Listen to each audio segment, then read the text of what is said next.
We're here today interviewing Gary Veynerchuck, and I want to give you a few of the headline points about Gary.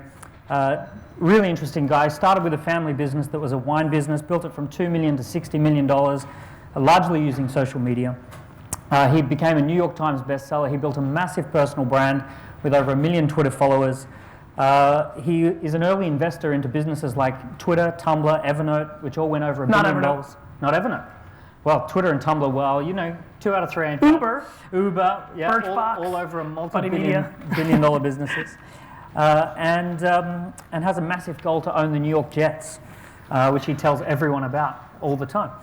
So Gary, thanks very much for doing the interview. Let's have a few questions. I saw you speak in Web Summit, and you started the talk with something that blew my mind. You said, you are living in the most incredible opportunistic time in the world, and yet you're blowing it. Yeah. What do you mean by that? I mean that the internet, I don't know if you guys heard, there's this thing called the internet. The web. The web is really, truly only a 18-year phenomenon in the United States, and then slowly but surely everywhere else. So I'm sure there's some nerds watching right now or in the crowd. I know it's been around longer, but the consumer web, when normal people went into a computer and would do things. You're talking about something that's not even 20 years old, and there's a platform that has basically what it's done is it's collapsed everything in the middle. Anything that used to be in the middle is now vulnerable because the infrastructure of the internet allows one to build a personal brand through making content, to publish a book, self-publish instead of a publisher, to not have another human being decide that he or she has the ability to do X. If you don't understand the fact that that is the single biggest thing that has ever happened, you're missing the basic point. What's happening now is 18 years later, we're at scale of people being connected. I mean, there's people in Africa who don't have fresh water, but they have cell phones. I mean, we're living in a very incredible time. And so when I say we're blowing it, I'm very concerned that a lot of people that are paying attention to all of this, they think, oh, well, Facebook's happened and Airbnb's happened. They think all these things have happened. We have not even started. This has not even begun. When you look at what the world looks like in 20 years from today, when I look around the crowd, and I'm sure people watching, there's a lot of people that are going to be around in 20 years. You're going to be flabbergasted that you let all this opportunity happen, because Uber and Airbnb, which are 2 companies that are completely changing the world, are less than 5 years old. Yeah. I mean, this stuff is just starting. Snapchat turned down a $3 billion offer. The company's 30 months old, if that. And so I think we're grossly underestimating the true impact, the scale in which all this is happening. And so that's what I think. Yeah. So you do all sorts of stuff. You're involved in VaynerMedia, you're publishing books, you're involved in like 40 different fast growth companies. How do you answer the question, what do you do? That's a great question. So I travel a lot, and I remember 5, 6, 7 years ago when I would fly back into the States, filling out the form, it would say, what's your occupation?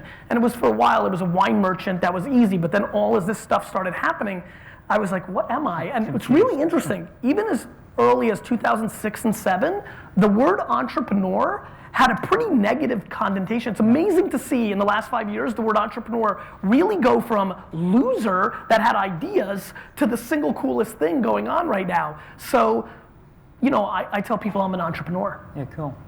So, in this world of technology, people don't normally think of books. And by the way, I'm incredibly disappointed with this book. It's got nothing to do with boxing. Yeah, I'm a little disappointed myself. That's great. You wrote a couple of books, New York Times bestseller. What sort of impact did writing books have on you? Well, the biggest impact writing books had for me was the first one impacted so many people's actual lives that the way I feel, and today I was fortunate enough to have people come up to me and tell me my life changed because of Crush It. The biggest impact it's had, it's just made my life better, right? The fact that I get multiple emails every day of just take a step back, people listening on the podcast, everybody in this room, every day of my life, I get between a day doesn't go by, 1 to 25 emails that start with the title, "You changed my life." It's fucking nuts.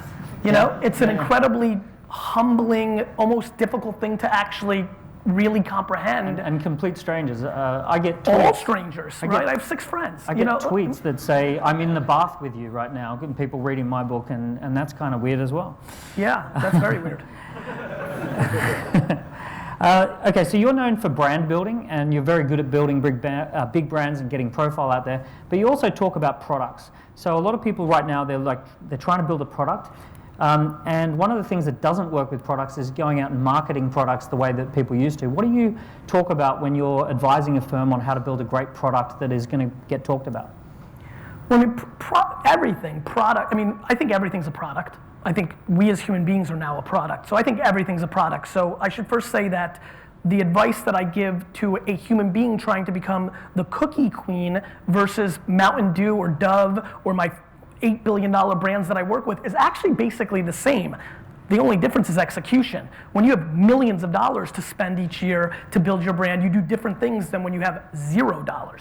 So the biggest thing I say is to actually live in the year that we live in. The biggest thing I want people to do is actually market like it's 2014. The idea of not recognizing that Snapchat or Instagram or Pinterest are real places to do real things with, and when they're new, they're more fertile, so you get bigger return on your dollar, is a huge mistake. Yeah. Can I just say something? Yeah. We can go over a little bit. You can sit down and relax. There we go. So you've got 1 million Twitter followers. Is that exhausting or empowering? It's flattering. Flattering? Yeah. And so you did really well from the early investments you made. You did really well with sort of Twitter and Tumblr and I wish Uber I had and more all money these back ones, then. right? I'd have the jets by now. Yeah, you'd have. What did you bring to the table for them? What was it that you did for them? Nothing. I got in a little bit later than, let's say, early stage. Birchbox, I've done stuff for. I helped mold ideas, I did things, I engaged, I consulted, I also put the first money in, it gave them momentum. Mm-hmm. Twitter I bought from the original CTO who had a bad breakup, he was upset, and he sold me his stock. So that's how I got my Twitter stock in 2008. Facebook, me and Mark became very good friends, and I bought stock from his parents. Wow. So what did I do for Facebook? I let his parents buy something,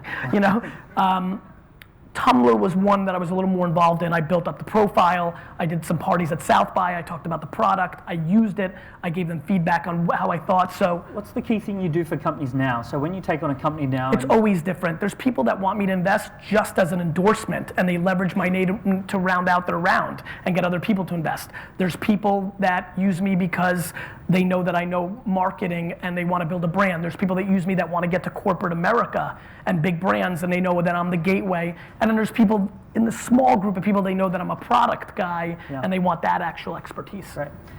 Personal question for me. I'm launching my business in New York next year. What do I need to know about New York? New York doesn't give a fuck. I think that's the biggest thing you need to know. It's a very competitive market. Don't hold back. Just tell me what you really think. I think the biggest thing about New York is there's no other city in the world, in my opinion, that has the work ethic of New York. It's actually quite unhealthy. Most people that leave New York actually become dramatically happier because it is a true 24/7 culture. New York is the one place that you can work from 6 in the morning to midnight like I do, and there's still stuff going on. This idea of building businesses in places where people don't have 7, 8, 9, 10, 11, and 12 a.m. meetings blows my mind because I'd never be able to do what I do without those 5 hours at the end of the day. So on this question, and I'll wrap up real fast, but on this question, a lot of people are struggling with the idea that they've got to work 24/7. Yeah. Most people in this room would probably check their Twitter in bed in the morning and the last thing before, or their email before bed. Yep. How do you balance this stuff out? I mean, you've got a family and all that sort of stuff. How do you get some rules around this? I think that it would be really obnoxious of me to give any advice. I think the truth to this answer is it's very individualistic, right? I mean, I married a woman who I over-communicated with when we were courting each other because I wanted to make sure that she understood that I was going to work a lot. And so no, I'm being this is actually quite serious. I know it's kind of funny. I know you got a good laugh out of the courting.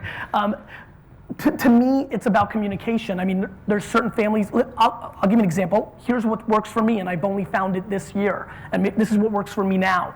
I work, truly work, 7 in the morning to midnight. And I mean, I leave at 7 or 8 and I walk in my door at midnight. Not I come home at 7 and I'm on my computer. I'm literally not in my apartment until about midnight every single Monday through Friday, pretty much guaranteed, right? I mean, I had a very sad moment recently where I got home at 9 p.m., right? A meeting got canceled. I was maybe a little bit tired for some unknown reason. And I came home and me and my wife were celebrating that I was home early. Like truly, like, what are we need to, like, we're gonna hang out, like we have time.